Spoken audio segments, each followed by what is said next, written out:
Welcome to our job site. This is Corna Kokosing's new hire safety orientation. During this orientation, we will cover many of the potential safety hazards you may encounter while out on the job site. It is up to each and every one of us to hold ourselves accountable and work as safely as possible.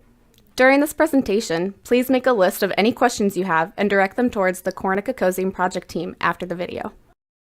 It is Corna Kokosing's mission to safely and profitably provide the best construction services with skill, integrity, and responsibility. This is achieved through a commitment to each other to work safely and to hold each other accountable. Corna Kokosing is committed to an incident-free workplace. It is up to each and every one of us to ensure the job site is successful, productive, and most importantly, safe. It is our goal to leave the job site at the end of each day with 0 property damage, 0 injuries, and 0 incidents. Safety is everyone's responsibility. If you encounter an unsafe working condition, report it to your supervisor immediately and allow them to address any questions or concerns you may have. In order to ensure everyone's safety, please remember these items while on any job site. The use of radios and earbuds shall not be permitted. On the project, smoking is allowed in designated areas only. Please ask the CK project team for these locations. No weapons may be brought onto the premises at any time. Personal cell phones are only allowed to be used in designated break areas. Safety violations on the job site are taken seriously, and we have a process in place to address these violations. The first safety violation will result in a written warning to the subcontractor project representative. The second violation will result in a fine that will be then donated to a local charity. Any subsequent violations can result in any number of consequences, ranging from an additional fine to removal of the subcontractor from the Corna Kokosing bid list, depending on the severity of the safety violation. Please note that fines will be assessed per company and not per worker violation. Housekeeping is a critical aspect to job site safety and is commonly overlooked. Always make sure proper egress pathways are maintained. Do not allow collections of tools, job site materials, waste, or any other material to clutter up job site exits, stairways, or other paths of travel. All material shall be kept in an approved job site area. Ask the CK project team for your company's designated work area if necessary. Ensure all extension cords are kept up off the ground or out of the way of the workspace in an area where cords will not become damaged. Cords should be kept on S-hooks and hung above the working surface so paths of travel are not affected. Always keep your workstations elevated and clean. We call this management of tools, workstations, and cords our nothing hits the ground policy. Cords should be kept on S-hooks and hung above the working surface so paths of travel are not affected. We also need to consider where job site wastes need to be kept along with proper storage material.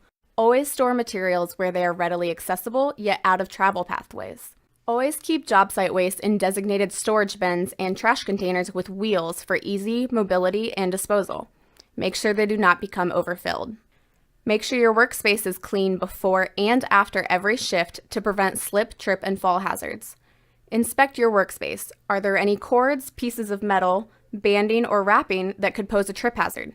All paths of travel should be stable and free from water, ice, and excessive dust. Sweeping compound should be used at all times to minimize dust. Consult with the CK superintendent prior to the initial application. Housekeeping is easy and effective. Sometimes clients and the general public are present on or around the job site. Construction often involves the renovation of operating hotels, hospitals, schools, and retail centers. The last thing the public is considering are the dangers that could impact them. It is our responsibility to keep them safe. Consider the impact that welding operations, heavy equipment usage, or housekeeping will have on the public. Is the public aware of such hazards? What can you do to help keep them safe? It is expected that each subcontractor completes a daily pre-planning form.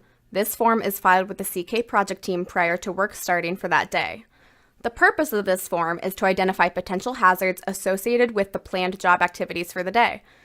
This process is used to determine the methods of the operation, the hazards that are present to the workers performing the task, and to identify any corrective actions needed to be taken prior to beginning the operation. A new pre-planning form must be completed if a condition or scope of work changes or a new hazard is identified. Corna Kokosing is committed to all team members wearing the proper PPE for the task and requires all team members to wear the required PPE 100% of the time. This includes a hard hat, cowboy hard hats are prohibited, gloves, approved gloves for the specific task, cotton jersey gloves are not permitted, safety boots, street shoes, sneakers, sandals are not permitted, safety glasses or prescription safety glasses with the approved side shields, and high visibility clothing. Always inspect your personal protective equipment to ensure it is in good condition prior to using it. PPE is your last line of defense against injury. The Corna Kokosing Safety Protection Chart will be posted or made available on every project. Please review this chart with the project superintendent prior to beginning your scope of work. Before beginning work, always pre-plan and decide what PPE is appropriate for your specific task. It is the responsibility of each contractor to provide and evaluate the personal protective equipment for each worker. Additional PPE may be required depending on the job duties assigned. This may include welding, grinding, cutting, overhead work, exposure to chemicals, loud environments, and more. Prior to operating hand and power tools, inspect your equipment for the following. Are there any broken or missing guarding? Is it performing to expectations, or is the equipment in need of repair? Is the electrical cord loose, cut, or showing signs of abrasion? Is there a secondary handle that is missing? Most importantly, always choose the right tool for the job. One way to help keep our job sites safe is how we handle and store materials. Materials on the job site may not be stored within 10 feet of the building perimeter or adjacent to shafts or stairwells. All material laydown areas must be coordinated and designated by the project superintendent. Material must be stored to promote mobility of material. Pipes, conduits, metal fabrications, and steel framing are to be stored on rolling racks or similar means of conveyance. Bulk material must be palletized to allow for easy mobility using a pallet jack.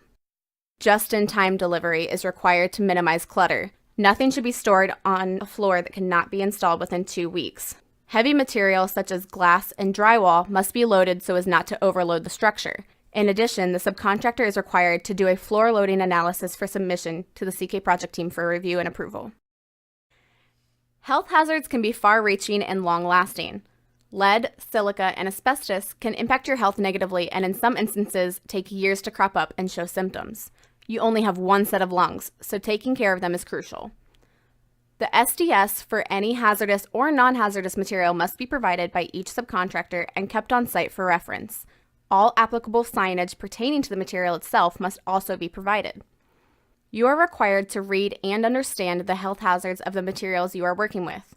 Job site representatives will be able to coordinate with you to find SDS information on the hazardous material should you have any questions. Silica is an especially unsafe health hazard, and we want to provide some additional information about silica exposure. All exposures to silica must be controlled by a wet cutting method, vacuum, or respiratory protection. Respiratory protection must meet minimum OSHA requirements. Respirators must be form-fitted to the individual on a yearly basis, or when the fit of the respirator is no longer acceptable. Respirators must be 100% on for 100% of the time. To perform hot work, you must always have an approved hot work permit from the CK project team. A new hot work permit must be obtained for every different location and before each shift. A fire watch must be assigned and maintained during the entire duration of the hot work and must include all lower and adjacent levels. The fire watch is required to inspect the area for 30 minutes after the hot work has been completed. Always ensure that all combustible materials or potentially affected items are relocated or protected by installing a fire blanket. A fire extinguisher must be present during hot work operations. When welding and cutting, always make sure a fire extinguisher is present within 35 feet and readily accessible. Provide welding screens to prevent adjacent workers and the general public from being exposed to the harmful light of the welding activity. Oxygen and acetylene torches must be equipped with flashback arresters. Fuel tanks such as acetylene and propane tanks must never be stored closer than 20 feet from all oxygen sources, including oxygen tanks.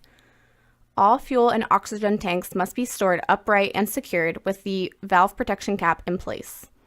When not in use, cylinders must be broken down and separated 20 feet apart. Scaffolding is a necessary requirement for completing job site tasks. All team members must understand the dangers and hazards of working both on and around scaffolding due to the fall hazards it poses to both team members and objects. Scaffolding needs to be inspected per shift by a competent person. Documentation of the inspection must occur. Scaffolds should be sturdy, constructed under the supervision of a competent person, and must be in good condition. While using a scaffold, it must have a complete guardrail system, which includes a top rail, mid rail, and toe board, unless the competent person has determined that other means of fall protection will be required. All scaffolds must be tagged green, yellow, or red based upon the inspection of the competent person. All team members must be trained in the proper use of the scaffolding and general safety considerations. On all CK job sites, only fiberglass ladders that are Type 1 or Type 1A may be used. All job-made ladders must meet OSHA requirements. Extension ladders must be tied off to the working surface, must have stable footing, and must extend 3 feet past the working surface. Extension ladders must be used in conjunction with a pass-through system or a corral. Safely use a ladder by keeping your belt buckle between the rails, never stepping on the top step of the ladder, and always inspecting it before use. Never use a folding ladder as an extension ladder. No metal ladders are permitted. Ensure all ladders are in good condition and good working order. Ladders that are damaged should be tagged out of service immediately. In order to properly secure an area with danger or caution tape, you must first identify the hazards associated with the work to be performed. Red danger tape must be used only when there is immediate hazard in the area. No one can enter the area besides a designated worker. Anytime that danger tape is used, it must be accompanied by a barricade sign to provide details for the area being protected. Scenarios for red danger tape are hot work operations, welding, cutting, grinding operations that throw sparks, temporary same-day protection of operations where there is a change in elevation less than 6 feet, including inside and outside trenches and excavations, overhead aerial lift operations where other workers have the potential to walk under their work, scissor lift operations that have the potential to drop materials or tools, demolition areas, temporary loading zones, and the swing radius of a crane. Crossing under red danger tape without permission will result in disciplinary action. Yellow caution tape should be used to warn team members that they need to be cautious when entering this area. Some examples include wet paint or concrete, slip or trip hazards, and interior traffic direction or wayfinding. This policy applies to Corna Kokosing and subcontractor activities. Please communicate plans for barricading and limited access during the project coordination meetings. All trenching and excavation operations must have a competent person assigned to both oversee the operation through its entirety, as well as complete the CK excavation planning checklist prior to any digging, drilling, or boring. Daily inspection and documentation is required prior to beginning the work for that day, and the trench or excavation must be sloped, benched, or boxed to prevent the collapse of the trench. All applicable regulations shall be enforced as needed. Prior to trenching, all subcontractors are required to call 811 to locate underground utilities within the area, as well as private location services. All excavations left open more than 24 hours must be protected by orange snow fence or other suitable barriers. All OSHA regulations will be enforced. The spoils of the trench must remain at a minimum of 2 feet away from the trench side walls to prevent the soil from falling or collapsing back into the trench itself. The spoils of the trench should not impede access to the trench, and ladders for ingress and egress should extend 3 feet above the trench walls and be secured. Ladders or ramps within the trench must be installed every 25 feet for egress. Job-made ladders must be built per OSHA specifications. Many of our projects require working from heights to complete certain tasks. Fall protection equipment must be used when there is an exposure to falls greater than 6 feet above a lower level. 100% of fall protection is required for all crafts, trades, and activities. A monitoring system is prohibited for use as fall protection. All team members are required to complete training in regards to fall protection prior to engaging in working at heights. Fall protection requirements must be fulfilled according to OSHA standards as well as all applicable CK policies. When engaging with personal fall arrest systems, you should remember ABC plus rescue. This stands for anchor, body harness, connector, and rescue operation. This is referred to as the ABCs of fall protection. Utilize your fall protection system correctly and it could prevent bodily injury. The competent person for each subcontractor must determine the suitable anchorage point for the assigned task. Never wear a personal fall arrest system that exhibits any signs of damage or other potential failure. Workers are required to inspect all components of their fall arrest system prior to each use. Your personal fall arrest system is designed to protect you from falls greater than 6 feet. Roofers are required to wear their fall arrest systems in conjunction with the proper anchor points and lifelines. When using rope grabs, workers must minimize the amount of slack in their line to prevent a free fall greater than 6 feet. It is required that all workers are tied off 100% of the time while utilizing fall protection above 6 feet. Failure to follow the 6-foot policy will result in disciplinary action up to permanent removal from the project. Guardrails are required when there is a leading edge fall hazard. These guardrails must have a top rail at 42 inches, a mid rail at 21 inches, and a toe board that is capable of withstanding 50 pounds. All individuals must be tied off while the guardrail system is being installed. Hole covers must be used on holes 2 inches or greater and must be strong enough to prevent breakthrough of twice the intended load. Covers must be secured and marked with hole. Impalement protection is mandatory. Common forms of impalement hazards include unprotected rebar, form pins, and vertical conduits. These objects must either be eliminated or guarded against. Impalement protection must be orange or yellow safety caps or carny caps in conjunction with a 2x4. GFCIs are required 100% of the time on temporary power sources or where tools or equipment are being used. Ground fault circuit interrupters must be used with all extension cords. Install GFCI at the source. Electrical cords must be inspected prior to use. If the outer insulation or prongs show signs of damage, remove the extension cord from service immediately. Electrical cords must be located off of the ground to prevent slip, trip, fall hazards, and to protect the cord from potential damage. Cords should be hung with S-hooks to comply with Corna Kokosing's "nothing hits the ground" policy. All receptacle boxes must be mounted to a wall, temporary panel, or structure. Temporary lighting must be hung with non-conductive materials, maintained and guarded, and provide a minimum of 5-foot candles of lighting. Working on live electrical systems is not permitted. Lockout-tagout processes must be implemented. If working on a live electrical system is required, all NFPA 70E and OSHA requirements must be met. There must be a documented meeting with the owner, Corna Kokosing, and all involved parties. Prior to operating heavy equipment, all operators must have documented training specific to that piece of equipment being operated. All operators are expected to operate the equipment safely and use the right equipment for the job. All safety devices must be utilized while operating. Workers other than the operators are not permitted to ride anywhere on the equipment except on an extra seat on the equipment with a seatbelt. No one is permitted to ride in the bed of a pickup truck. The use of cell phones is prohibited while operating equipment. Equipment needs to be inspected before every shift and documented prior to use. All equipment which has restricted view must have operable backup alarms. This includes skid steers, backhoes, excavators, bulldozers, compactors, and more. All workers must wear a full body harness and shock-absorbing lanyard when operating boom lifts. Prior to any demolition activity, a demolition checklist must be completed and reviewed by the CK project team. Ensure no environmental hazards are present. All areas around the demolition must be barricaded and signage posted conspicuously. Check with the CK project team to ensure all energy sources have been de-energized prior to starting demolition activities. This includes gas, water, and electric utilities, among others. Kevlar sleeves are required for demolition activities. Additional PPE may be required.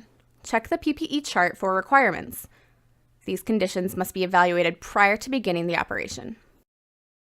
Prior to mobilization, the steel erector must complete the Corna Kokosing steel erection pre-planning checklist. Each subcontractor working on steel erection must provide a resume for the competent person. All workers involved must be trained on OSHA Subpart R. Working around cranes and rigging can be dangerous. Team members must adhere to all applicable OSHA regulations. Crane operators must provide a copy of their NCCO certification. For rigging and signaling, proof of qualified person training must be provided that adheres to the 2010 Crane Standard Update.